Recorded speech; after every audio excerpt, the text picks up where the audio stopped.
Boothby. Thank you, Deputy Speaker. Members in this place will likely be familiar with my background working in the homelessness sector as CEO of Catherine House, a women's homelessness service in Adelaide, and as CEO of Vinnie's SA, including homelessness services for men and a domestic violence refuge for women and their children escaping domestic violence. I was also co-chair of the Adelaide Zero program, which brought together all of the homelessness and housing services in the Adelaide CBD to work together to end rough sleeping. So I know a little bit about the homelessness and housing market, and I know a little bit about what works to resolve homelessness. So it should surprise no one that the answer to homelessness is more housing, specifically social and affordable housing. It should also surprise no one that the best way to reduce the homelessness rate is while you are putting people into housing, you need to make sure you aren't pushing others into homelessness. We have a chronic and severe shortage of housing supply in this country. We have a supply problem. We also have an affordability problem, but we have a supply problem, and of course these two things are not unrelated. It isn't made any better by Airbnbs. In fact, in some areas this vacancy rate has caused significant shortage in the permanent rental market. But overall, we have a shortage of housing stock that we need to address. It is well known in this place that the fastest growing cohort of people experiencing homelessness is women over the age of 55. Well, we used to say over 55, I think we say over 45 now. And I know this is well known because I hear people from all sides talking about it.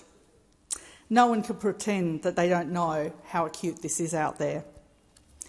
Deputy Speaker, the Housing Australia Future Fund, which these bills will establish, will include $100 million for victim survivors of family and domestic violence and those at risk. This includes older women who, by the time they leave, often have no money, no superannuation, no resources and no place to go. In Australia, a third of people who seek assistance for homelessness cite family violence as their main reason for needing help from DV and homelessness services like those I used to run. At Catherine House, which is a homelessness service, not a DV-specific service, it was actually more like 50%. According to a report from feminist trailblazer and researcher Dr Anne Summers titled "The Choice, Violence or Poverty," on average 9,000 survivors of domestic violence become homeless every year. Alarmingly, 7,700 survivors return to their abuser each year. On average, it takes a woman 7 goes to leave.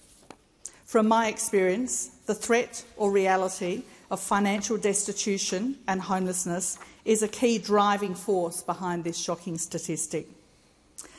And this is on top of the many thousands we don't know who haven't left in the first place, often because they don't have the financial resources to escape safely without ending up on the streets. And that's just one reason why this bill is so important. This bill specifically carves out $100 million to build homes for victim survivors of family and domestic violence and those at risk. And for all that I hear the rhetoric about caring about women escaping domestic violence, caring about older women experiencing homelessness, older women in poverty, when the crunch comes and there's a bill before us to improve the lot of these very women they profess to care about, those opposite and the Greens tell us they will vote against it. Deputy Speaker, another area I hear a lot about from those opposite is how much they care about veterans, those who have served our country and need our support back in the community. And we know that veterans are another cohort who have a higher risk of homelessness. Adelaide Zero project had a specific focus on veteran homelessness. I have a number of fantastic organisations in Boothby that assist veterans experiencing a range of issues, including the Veterans Wellbeing Centre at Door Park, which is a number of state-funded and not-for-profit agencies providing a one-stop shop. The William Kibbe VC Veterans Shed, where Coordinator Barry Heffernan is unbelievably committed to helping veterans resolve whatever issues they might be having, and of course the RSLs. But today I'll mention the Andrew Russell Veteran Living Centre, part of RSL Care in SA, run by Nathan Kling. This not-for-profit centre provides live-in emergency accommodation for veterans experiencing homelessness and helps them resolve the issues that brought them into homelessness and then find a housing outcome. The Andrew Russell Living Centre just achieved a milestone that is both heartwarming and shocking. 20,000 nights of emergency accommodation to veterans in South Australia. They do an amazing job. However, it's really sad that this sort of service is needed to that extent. And of course, key to them being able to do their job is getting housing outcomes for the veterans who come to them, finding permanent housing outcomes for veterans so that after one person has left, the next homeless veteran can come in their doors and find a safe place to sleep. It's organisations like this that have long been calling for much greater investment in social and affordable housing. And of course, the Housing Australia Future Fund bill carves out $30 million of the fund to build housing and fund specialist services for veterans experiencing homelessness or at risk of homelessness. Why would you vote against it? We need more social and affordable housing as a matter of priority. Deputy Speaker, taken together, these bills are a first step in implementing our election commitment to establish the Housing Australia Future Fund. This is the most significant investment in new social and affordable housing in a generation. It's needed. We have a housing supply problem, particularly at the bottom of the market, the social and affordable market. Everyone in this place can surely agree that action is needed to combat housing pressures that too many Australians face. After 10 years of dithering, 10 years of delay, I know it. I was one of those lobbying a deaf and uncaring government over that decade. And finally, we are taking action. It's action designed for the long term, to have a generational impact. The Albanese government understands safe and affordable housing is central to the security and dignity of all Australians.